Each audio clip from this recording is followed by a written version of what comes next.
Okay, we are talking about prepositions and prepositional phrases, but really actually trying to focus on helping you write better. So if you are understanding how to use your prepositional phrases properly, you're going to be able to write better, write more clear. And a lot of times these prepositional phrases get mixed up and put in sentences incorrectly. So prepositions, or we could say the sequences of examples to help identify prepositional phrases. So we need lots and lots of examples to see how people write, because when you're seeing how people write, then you're going to write better, especially if you're studying good writing. Now, if you need to tell someone where something is, you would use all the prepositions that tell where. So prepositions, they tell where, how, and when. And so, for instance, in the kitchen, it's telling you where. We are in the kitchen.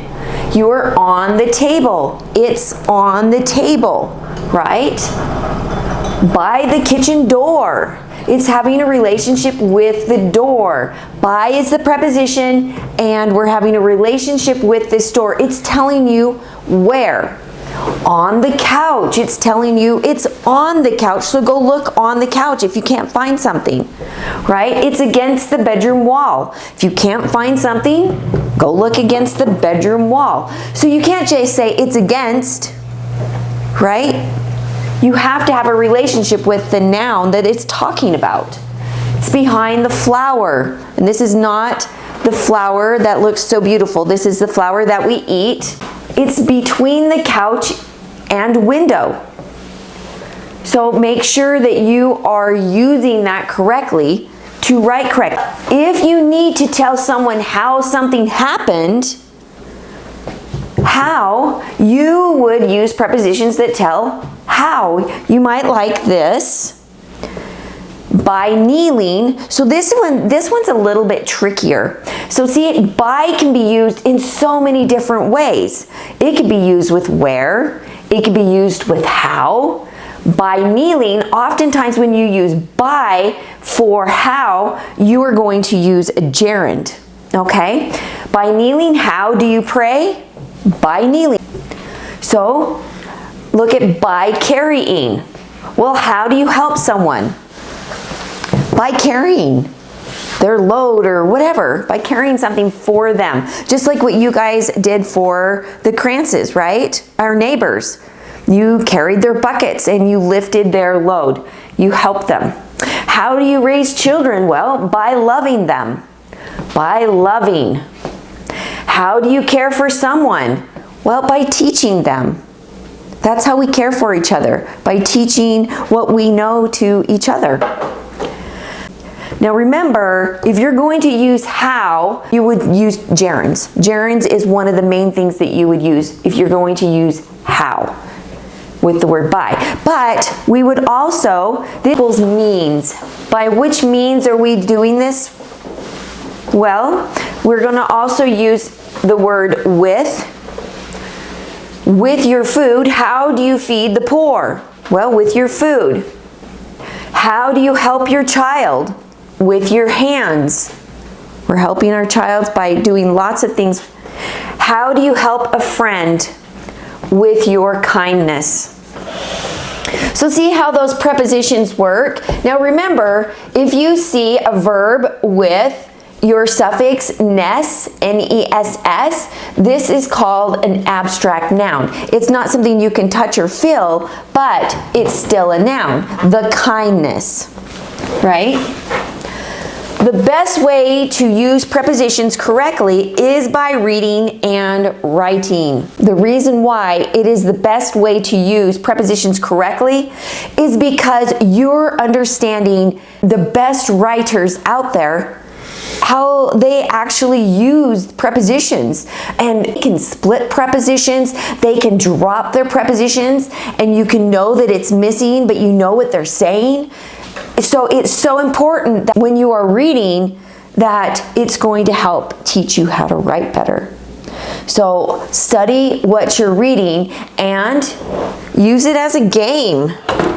If you need to tell someone when something is taking place, it's so important that you construct your prepositional phrases correctly.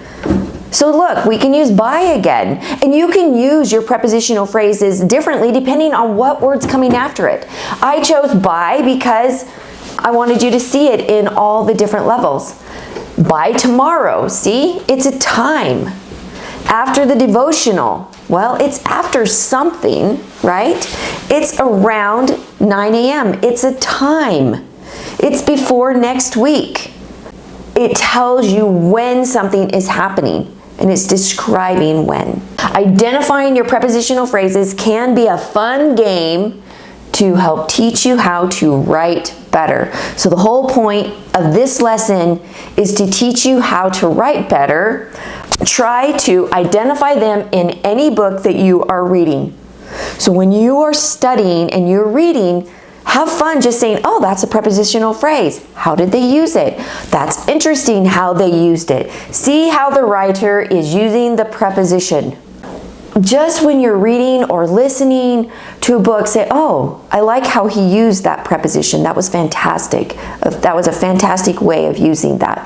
So I know both of you know how to identify them, but once you've identified them, see how they're using them in their sentences and in their paragraphs and in their stories to tell more. I want you to make sure you have your prepositions list memorized. Don't forget to do that. Remember, prepositions need their nouns to be called a preposition. You can have all the prepositions aboard, about, above, across. You can have all of those. But if you're not connecting it with the noun, then it's not a preposition.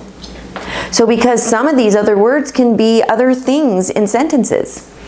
So the nouns are called the object of the preposition. Don't forget that.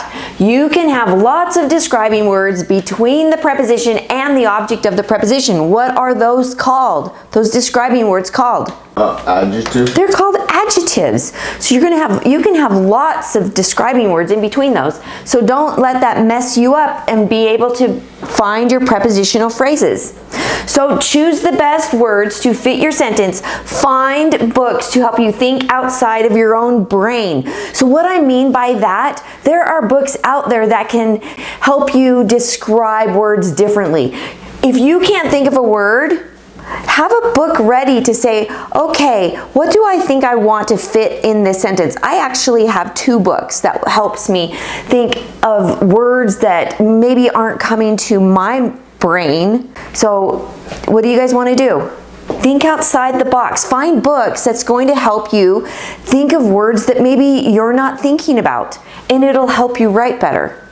So prepositions have a relationship with their nouns. Don't forget, they have a relationship. Just like we have a relationship, like Paul and I, we have a relationship. Prepositions have relationships with their nouns, and they can't be a preposition without that relationship. So anyways, you guys, don't forget to have fun, use it as a game, study your prepositions, and we will see you in the next lesson. Bye, everybody. Thanks for watching. Stay tuned for the next lesson. Bye.